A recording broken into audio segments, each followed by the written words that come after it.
Hello दोस्तों, स्वागत है आपका हमारे यूट्यूब चैनल मरीन वर्ल्ड में। दोस्तों, आज के इस वीडियो में मैं आप लोगों को बताऊंगा टॉप 15 प्रोग्रामिंग लैंग्वेजेस के बारे में। दोस्तों, वीडियो में आगे बढ़ने से पहले मैं आपसे रिक्वेस्ट करना चाहूँगा कि अगर आपने अभी तक मेरा चैनल सब्सक्राइब नहीं किया है तो इसे ज़रूर सब्सक्राइब कर लीजिएगा और अगर वीडियो अच्छा लगे तो इसे शेयर ज़रूर कीजिएगा। तो चलिए दोस्तों, इस वीडियो को स्टार्ट करते हैं।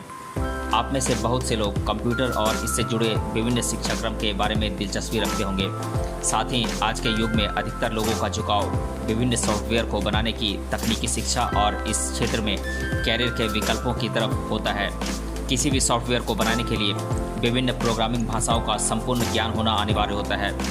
शायद इनमें से कुछ भाषाओं से आप परिचित भी होंगे, पर क्या आपने कभी सोचा है कि मौजूदा प्रोग्रामिंग भाषाओं में से वो कौन सी भाषाएं हैं जिनका क्रम विश्व भर में सर्वाधिक पसंदीदा तौर पर आता है? यहाँ कहने का तात्पर्य यह है कि प्रोग्रामिंग भाषाएं जिनका अधिकता से अनिवार्य रूप से इस्तेमाल होता है, हम उनकी बात कर रहे हैं। अगर आप इस विषय में उत्सुक हैं और सही जानकारी प्राप्त करना चाहते हैं तो ये वीडियो आपके लिए खास होने वाला है।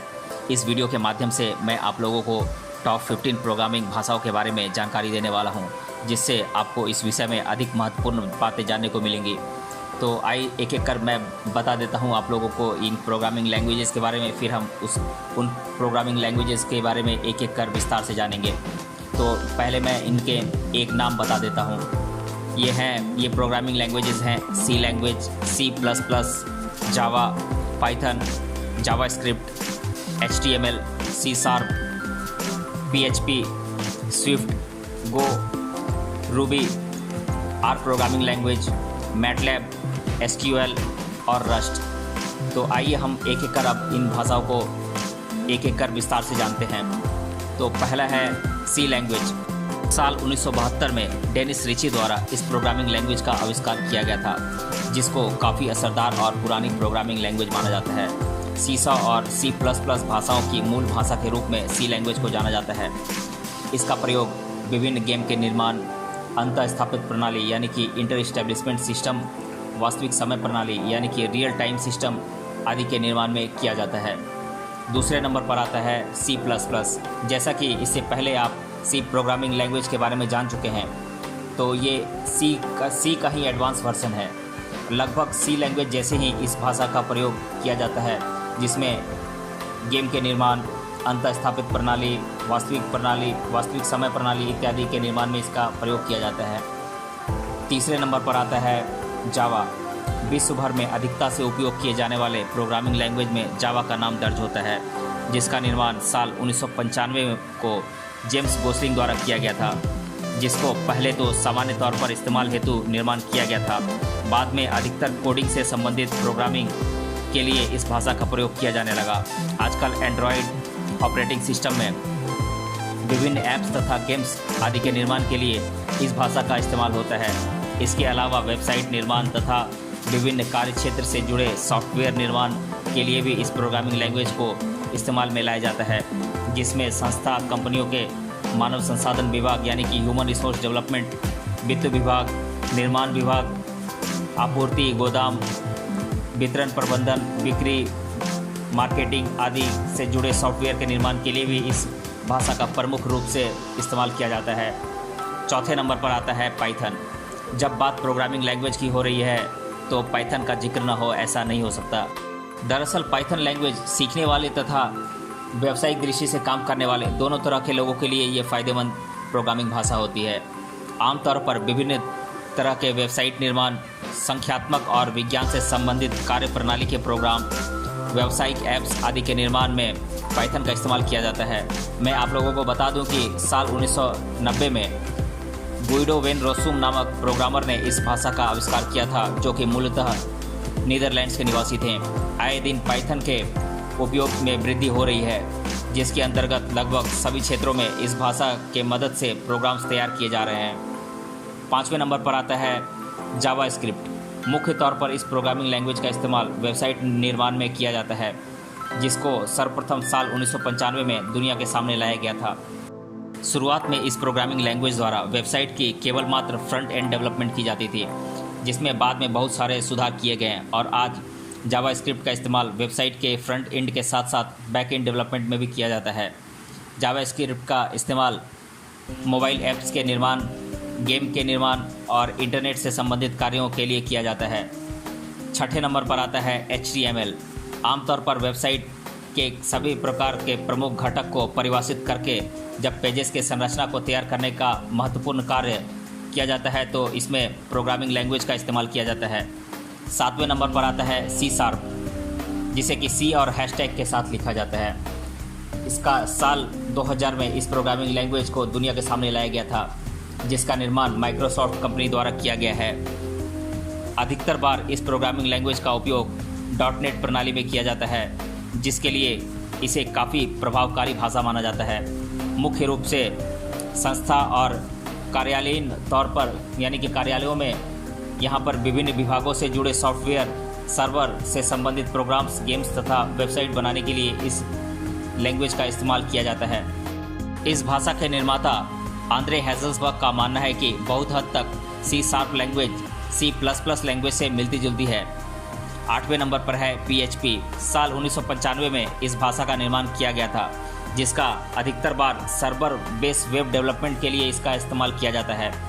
अगर आप ये जानने के लिए उत्सुक हैं कि सर्वर बेस वेब डेवलपमेंट में आखिर किस प्रकार से PHP लैंग्वेज का उपयोग किया जाता है, तो मैं आप लोगों को बता दूं कि आपका पसंदीदा सोशल मीडिया प्लेटफॉर्म फेसबुक का कोडिंग इसी भाषा के अंतर्गत हुआ है। इसके साथ याहू, विकिपीडिया आदि वेबसाइट के निर्माण में अधिकतर बार इसी भाषा का इस्तेमाल हुआ है।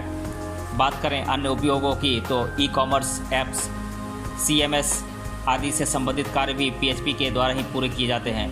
कई बार प्रोग्रामर द्वारा उच्च स्तर के यानी कि हाई ग्रेड कोडिंग के लिए PHP की मदद ली जाती है, जिसका उपयोग डेस्कटॉप से संबंधित कार्य के लिए भी किया जाता है। 9वें नंबर पर आता है स्विफ्ट। अगर आप एप्पल कंपनी के विभिन्न तकनीकी डिवाइस का इस्तेमाल करते हैं तो आपके लिए ये जानना आवश्यक है कि एप्पल के प्लेटफॉर्म के लिए ही साल 2014 में इसका निर्माण किया गया था, जो कि iOS के साथ लिनक्स प्लेटफॉर्म में भी असरदार मानी जाती है। आपको बता दें कि मोबाइल ऐप डेवलपमेंट के साथ साथ सर्वर कनेक्शन में भी इस भाषा का उपयोग होता है। मुख्य रूप से एप्पल कंपनी के अधिकतर ऐप्स निर्माण में इस भाषा का प्रयोग किया जाता है। 10वें नंबर पर आता है गो लैंग्वेज। गो या हम इसे गोलांग भी कहते हैं। साल 2001 में इस प्रोग्रामिंग भाषा का निर्माण किया गया था, जिसका अधिकतर इस्तेमाल व्यापक तौर पर फैले हुए नेटवर्क प्रणाली के बीच संदेश के माध्यम से सुचारू रूप कायम करने के उद्देश्य से किया गया था, यानी कि बेटर फंक्शनिंग के लिए इसका इस्तेमाल किया जाता है। जैसा कि आप सभी जानते हैं कि गूगल का विस्तार दुनिया के लगभग सभी देशों तक हुआ है, जिसके अंतर्गत गूगल के तकनीकी टीम द्वारा इस प्रोग्रामिंग भाषा का निर्माण किया गया था। आपको बता दें कि इन सभी कार्यों के अलावा बिजनेस ऐप के निर्माण, क्लाउड डेवलपमेंट, वेबसाइट निर्माण, सिंगल पेज कार्य प्रणाली, गो प्रोग्रामिंग लैंग्वेज का इस्तेमाल किया जाता है। 11वें नंबर पर आता है रूबी। अगर आप प्रोग्रामिंग लैंग्वेज सीखने में दिलचस्पी रखते हैं तो शुरुआत में काफ़ी आसान और सामान्य भाषा के तौर पर रूबी का चयन बेहतर विकल्प साबित हो सकता है। मुख्य तौर पर वेब पेज डेवलपमेंट में रूबी भाषा का इस्तेमाल होता है। इसके अलावा front end development, back and development तथा डाटा एनालिसिस आदि कार्यों के लिए भी इस रूबी भाषा का प्रयोग होता है। 12वें नंबर पर आता है आर प्रोग्रामिंग लैंग्वेज। साल 1995 में रॉबर्ट जेंटलमैन और रॉस इहाका द्वारा इस प्रोग्रामिंग भाषा को तैयार किया गया था, जिसको हम सामान्य उपयोग में लाई जाने वाली भाषा नहीं कह सकते। इसकी प्रमुख वजह ये भी है कि इस भाषा को किसी खास मकसद के लिए तैयार किया गया है, जिसमें डाटा एनालिसिस और स्टैटिक्स से संबंधित कार्य शामिल हैं। 13वें नंबर पर है मैटलैब। 80 के दशक में तैयार की गई इस भाषा का इस्तेमाल डाटा एनालिसिस तथा विभिन्न कोड के तोड़ जोड़ के लिए किया जाता है, जिसमें इसके अलावा मशीन लर्निंग एल्गोरिदम तथा शोध कार्य को स्थापित करने के लिए भी इस भाषा का प्रयोग किया जाता है। 14वें नंबर पर आता है SQL। बहुत बार आपको अपना डाटा पुनः स्थापित करना पड़ता होगा, यानी कि रिस्टोर करना पड़ता होगा। तो मैं आप लोगों को बता दूं कि इस तरह के महत्वपूर्ण कार्य के लिए SQL प्रोग्रामिंग भाषा का ही उपयोग किया जाता है। आजकल के डिजिटल युग में अधिकतर बार महत्वपूर्ण रिपोर्ट को पुनः स्थापित करना होता है। वहाँ आमतौर पर SQL भाषा की मदद से ही इस कार्य को संपन्न किया जाता है। 15वें नंबर पर आता है रस्ट। वैसे अब तक हमने जितनी भी प्रोग्रामिंग भाषाओं के बारे में जाना, उन सब में रस्ट भाषा को सीखना उतना आसान नहीं होता। इसकी प्रमुख वजह यह है कि तकनीकी सुरक्षा और गति से कार्य करने की विशेषता के लिए इस्तेमाल होने वाले प्रोग्राम्स में इस भाषा का उपयोग किया जाता है। साल 2012 में ग्राइडो होवर द्वारा इस भाषा को तैयार किया गया था, जिसका वेब ब्राउज़र में इस्तेमाल होने लगा था। आजकल गेम के निर्माण, ग्राफिक, अंतः स्थापित प्रणाली आदि में गति और सुरक्षा के लिए इस प्रोग्रामिंग भाषा का उपयोग किया जाता है। इस प्रकार से अब तक आपने विभिन्न प्रोग्रामिंग भाषा के बारे में जाना, जिसमें मैंने लगभग सभी प्रमुख भाषाओं के बारे में बुनियादी जानकारी आप लोगों को दे दी है। अब हम जान लेते हैं सी प्रोग्रामिंग लैंग्वेज के बारे में अधिकतर बार पूछे जाने वाले प्रश्नों के बारे में। पहला प्रश्न है, प्रोग्रामिंग लैंग्वेज के मुख्य प्रकार कौन कौन से होते हैं? तो मैं बता दूं कि ये प्रकार हैं functional programming language, object oriented programming language, scripting programming language, procedural programming language इत्यादि। दूसरा प्रश्न है, विश्व की सबसे पहली व्यावसायिक प्रोग्रामिंग लैंग्वेज कौन सी है? तो मैं बता दूं कि ये है फोर्ट्रॉन। तीसरा प्रश्न है, साल 2020 तक विश्व भर में सबसे ज़्यादा पसंदीदा तौर पर इस्तेमाल की गई प्रोग्रामिंग लैंग्वेज कौन सी है? तो इसका जवाब है जावास्क्रिप्ट। चौथा प्रश्न है, सामान्य तौर पर गेमिंग प्रोग्राम को डिज़ाइन करने के लिए कौन सा प्रोग्रामिंग लैंग्वेज का इस्तेमाल किया जाता है? तो ये लैंग्वेज है C++ या फिर जावा।